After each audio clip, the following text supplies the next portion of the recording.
Alright everybody, welcome back to my channel. So today what I'll really be talking about is why I travel with the worst airline, also known as Spirit Airlines, which is ranked last on Consumer Reports for all airlines in the US. Stay tuned and listen on why I travel with this airline, what is so bad about it, and ways that you could go around making it better, and why I like this airline.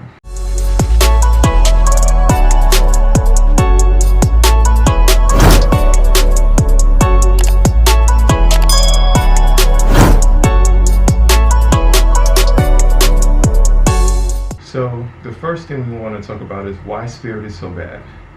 So Spirit has a no frills ticket, which essentially means you pay for everything. So outside of just getting on the flight, you pay for everything, and that includes a seat, that includes your boarding pass, that includes baggage, that includes snacks, that includes entertainment. Literally anything you can name it, you have to pay extra from the base fare with Spirit. So I've been traveling since about 2016, and I flew with Spirit for maybe 20 times. I travel so frequently with them that this year I even considered getting a Spirit credit card just to try to maximize the amount of points that I can receive from it. Because there's many people who see, wow, I got this amazing Spirit flight for $40. But when they load up the ticket, it says, oh, it's $50 for a bag. Oh, I need snacks. Oh, I have to pay $30 for a seat. And then that cheap ticket now becomes a super, super expensive ticket. But the way that I see it is, I'd rather spend my money at my destination than I would getting to my destination, if that makes sense. So for a budget traveler like me, who doesn't need any of those incentives, even though I would like some of those incentives, it's great because I can save out on that money. So the number one reason, I mean, not even the number one, the only reason why people fly Spirit is because it's cheap. If it was at the same price or even a little more than anyone, nobody would fly Spirit. But Spirit has monopolized this no frills package where people are saving a ton of money on their flights if they're doing it right. So today I'm going to teach you guys how to do it right with Spirit. I've flown a wide variety of places with Spirit. So I went to Colombia with Spirit. I went to Dominican Republic with Spirit. I went to Florida with Spirit. I went to Las Vegas with Spirit. I went to Guatemala with Spirit. So they have a lot of various places around the US and Latin America where you can get to for a super, super affordable price. What I'm going to go over next is 5 negatives about Spirit and how to overcome those 5 negatives to maximize your trip. So one negative with Spirit is that you have to pay for your seat. So what I think is, don't pay for the seat. You have an option to pay for the seat if you want it. Based on what I've seen, and I flew Spirit, like I said, over 20 times with people, if you book in the same booking and you don't select the seat, as long as you come in early and you check in with the people, you can get your seats together. And I don't care where in the plane I am, as long as I am with the person I'm with, or especially if I'm solo traveling, I don't care who I'm with. I just want to get there in one piece, safe, and have a good trip. And especially if you're traveling with other people, a lot of times they want to give away those emergency exit seats. The emergency exit seats are amazing. For me personally, especially when you fly with Spirit, because you get a ton of leg room and you pretty much are going to be by yourself in those rows. So they're amazing for me, and you just wait, because a lot of times they offer people, hey, who wants to hear, who wants these exit row seats? So as long as you pay attention, you can get those seats, not pay for them, and get those extra leg rooms that people desire and hate about Spirit. Number 2, people hate that Spirit doesn't give you snacks or water, and you have to pay for those during the flight.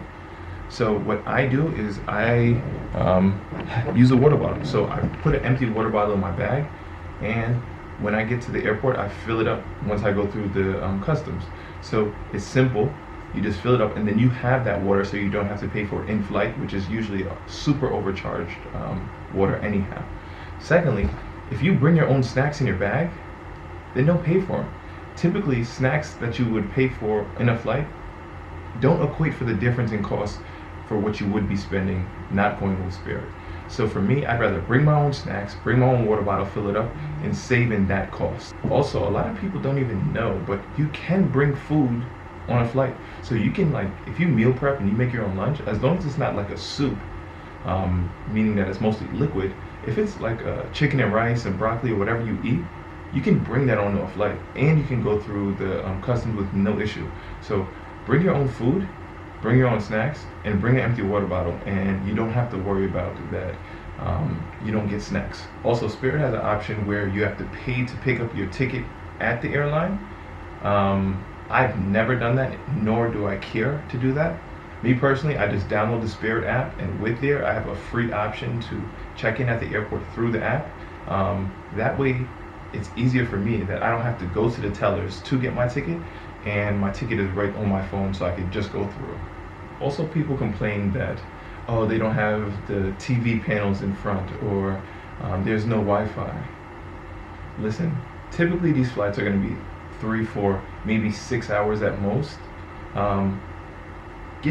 Everybody for this most part has a smartphone. Download Netflix, download the movies, download music on your phone, and listen to it. I'm not paying $50 more or $100 more for this ticket so that I can have online entertainment.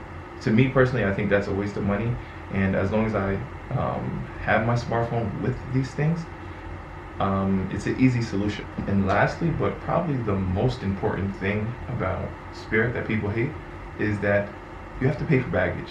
They say that you need like this itty bitty bag that's supposed to be this big and has to fit into this little container as a personal item. Now, I'm only speaking from my personal experience, okay? I have never paid for baggage with Spirit because from what I realized, if you walk in with a carry-on luggage, as in a suitcase, a duffel bag, or something like that, they charge you. But if it fits on your back, meaning it's a backpack, doesn't matter the size of the backpack, they never stop you. And like I said, I flew all over with Spirit and have never been charged. This is my travel book bag. So this right here, this is a 50 milliliter book bag. I traveled to Colombia for weeks. I went to Guatemala for 2 weeks with this bag. And 50 milliliters, and I've never run into an issue about getting stopped or having to pay for extra luggage with Spirit. So as long as it fits on your back, you don't have to worry about the luggage. So if you know all that information going into the flight and you expect it, the flight is not bad. Honestly, the flight is good. It's a regular flight. Spirit has one of the newest fleets of airlines. Turbulence is turbulence. Any airline is going to have turbulence, depending on the routes that you're going and the wind conditions. But if you know all of these tips before going into it, your Spirit flight will be good, and you'll be able to save the money that you need. And that's what is most important for me when I'm traveling on a budget. I have a limited amount of days, and I just want to maximize my time and my money in the country. So super important for me and why I travel with Spirit. If you thought that this was good information, you learned anything, or you have comments, maybe none of these things apply to you and you still want to fly your own, that's fine as well. I just want to let you know that Spirit is not that bad as long as you know what to expect. Obviously, it's not a great airline based on amenities and everything, but you can make it work with what is there.